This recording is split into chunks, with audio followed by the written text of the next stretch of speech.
میرے نبی نے نا جب حضرت علی دروازے پہ آئے آ کے بیٹھ گئے، سنیں جو کہتے ہیں نبی کو غیب کی خبر نہیں، کان کھول کے سنیں، آ کے بیٹھ گئے حضور کی چوکھٹ پہ. میرے نبی نے مسکرا کے علی کو دیکھا، فرمایا علی کیسے آئے ہو؟ حضور ہمت نہیں ہوئی کہنے کی، کیونکہ وہ بے غیرت نہیں غیرت والے لوگ تھے، وہ حیا والے لوگ تھے، گردن جھکا کے بیٹھے. حضور نے پھر فرمایا علی کہو نا دل میں کیا ہے، پھر چپ. یہ ادب ہے، یہ ادب ہے. اور جب 2 مرتبہ میں کچھ نہ کہا، میرے نبی کہتے ہیں علی تم بتاتے ہو تمہارے دل میں کیا ہے یا میں بتا دوں جو تو دل میں لے کے آیا ہے؟ حضور بولے نا پھر آپ سب جانتے ہیں آقا، آپ سے کہنے کی کیا ضرورت. میرے حضور فرماتے ہیں پھر علی بات میں شروع کرتا ہوں. علی جوان ہو گئے ہو، تم کہو تو تمہاری شادی کے بارے میں سوچا جائے. اتنا سنا رو دیے حضرت علی.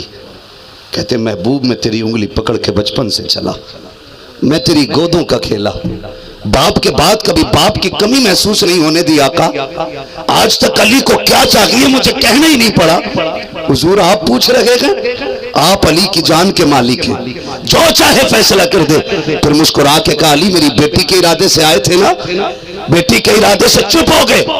کہا علی تو بعد میں آیا ہے، ابھی تجھ سے پہلے جبریل آ کر کے گیا ہے، جبریل آ کر کے گیا ہے. خدا کی قسم بے اجازت جن کے گھر جبریل بھی آتے ہیں نہیں، قدر والے جانتے ہیں قدر و شان اہل بیت. ابھی جبریل آیا ہے، جبریل آئے، تم ادھر آئے وہ ادھر جبریل آ گیا ہے. حضور اٹھے، جبریل نے کہا آقا کدھر جا رہے؟ کالی آیا ہے، بیٹی سے بات کر لوں. تو جبریل نے کہا تھا یا رسول اللہ فیصلہ رب نے کر دیا تو اب بیٹی سے پوچھنے کا کیا مطلب.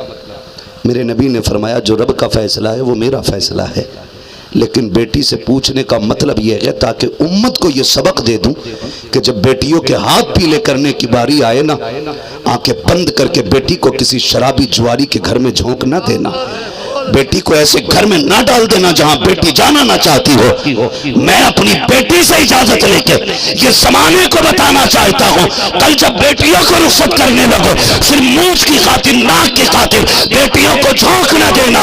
ایک بار بیٹی سے بھی پوچھ لینا بتا تیری کیا مرضی ہے. بہت اچھا پیغام، ہم بہت اچھا پیغام پوچھتے ہیں اپنی بیٹیوں بہت سے؟ اچھا پیغام ہے، اصلاح نہیں پوچھتے نا، کر رہے ہیں. واہ واہ نہیں پوچھتے. بھائی میرے بیٹے کے نکاح کا مسئلہ ہو نا، میں رشتہ کرنے جاؤں گا، دیکھ کے آ کے کہوں گا بیوی سے ذرا پوچھ اس سے فلاں کی بیٹی دیکھ کے آیا ہوں اس کی کیا رائے ہے. کہے کہ نہیں کرنی ہے، چل پھر کوئی اور دیکھ لیتے ہیں، پھر انکار، پھر اور دیکھ لیتے ہیں، پھر اور انکار. مگر خدا کی قسم کبھی بیٹی سے پوچھا گیا؟ نہیں نا. ابا بھی کہہ دیتا لنگڑا شراب ہو گئے، داماد شرابی ہے، لنگڑا ہے، جواری ہے، اور بچی خوبصورت پڑھی لکھی ہے تو مرضی نہ بھی ہوتی ہے نا، اور پھر بھی ہم لوگ نکاح پڑھانے جاتے اور بچی سے پوچھنے جاتے بتا تیری کیا مرضی ہے، تو وہ چیخ مار کے روتی ہے. چلو رونا ایک درد ایک تکلیف ہے جدائی اپنوں کے، لیکن کئی بار نہ بیٹی کی اجازت لینے جاتے نہ تو ادھر دلہا دیکھا ہوتا ہے، ادھر دلہن کو جا کے دیکھتے نہ تو پھر عقل فیصلہ نہیں کر پاتی. کہتی اگر یہ دلہن ہے تو پھر وہ دلہا تو صحیح نہیں لگتا ہے. پھر پوچھو نا ایسا ہوا کیوں، تو کہتا بچپن میں زبان دے دی تھی. نہ تو زبان بچپن میں، وقت پہ آ کے فیصلے کر، ورنہ تیرا ایک فیصلہ تیری بیٹی کو سال تک رونے پہ مجبور کر سکتا ہے. کتنی بیٹیاں تباہی کی نظر ہو گئیں. ابھی حضرت کچھ دن پہلے فون بچی کا آیا، اس نے کہا تھا میرا باپ زبردستی ایک وہابی کے ساتھ میرا نکاح کر رہا ہے اور میں حضور کے گستاخ کے ساتھ رہنا نہیں چاہتی. یہ بچی کا فیصلہ. میں نے کہا کیوں؟ کہا وہ یہ کہتے ہیں ہم نے بچپن میں زبان دے دی تھی کہ اگر نہ کروں تو باپ کا حکم ٹل جائے گا. میں نے کہا ٹھہر تو صحیح، پھر گھبرا کیوں رہی ہے؟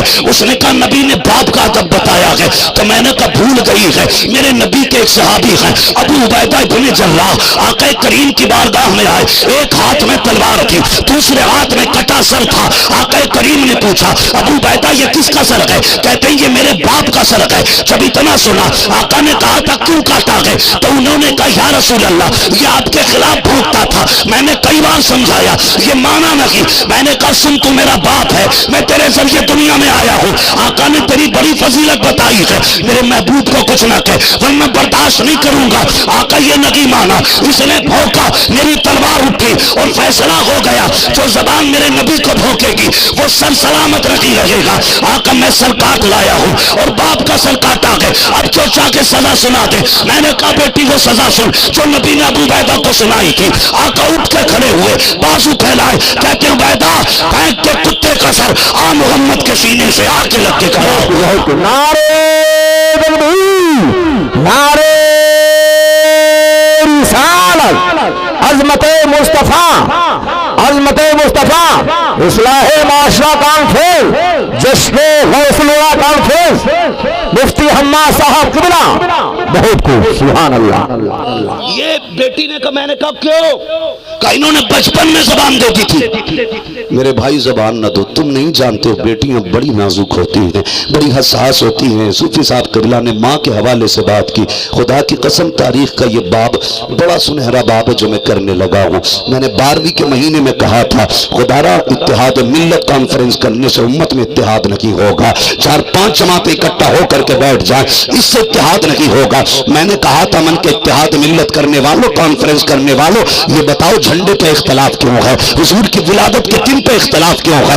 نبی کی آمد کی خوشی پہ اختلاف کیوں ہے؟ پہلے ان معاملات کو حل کیا جائے. جھنڈے لگ جائیں تو شرک و بدعت کیوں کہتے ہو تم؟ بتاؤ تو صحیح. اگر امریکہ کا جھنڈا الگ ہے, پاکستان کا الگ ہے, افغانستان کا الگ ہے, الگ الگ ملکوں کے جھنڈے الگ ہیں, ہر قوم کا جھنڈا الگ, ہندو کا جھنڈا الگ, سکھ کا جھنڈا الگ, عیسائی کا جھنڈا الگ, تو پھر مسلمان کا جھنڈا الگ کیوں نہیں ہو سکتا ہے؟ تمہیں اس جھنڈے سے تکلیف کیا ہوتی ہے؟ کا شرک و بدعت ہے, ہم نہیں لگائیں گے, ہم ان کی آمد کی خوشی نہیں, ہم ان کے جانے کا غم منائیں گے. میں نے کہا سالمو کان کھول کے سنو, میں پوری دنیا کو چیلنج کرتا ہوں, جھنڈا صرف ولادت کی نہیں, جس گھر میں بیٹی رہتی ہے اس گھر کی چھت پہ حضور کی آمد کا جھنڈا ہونا چاہیے.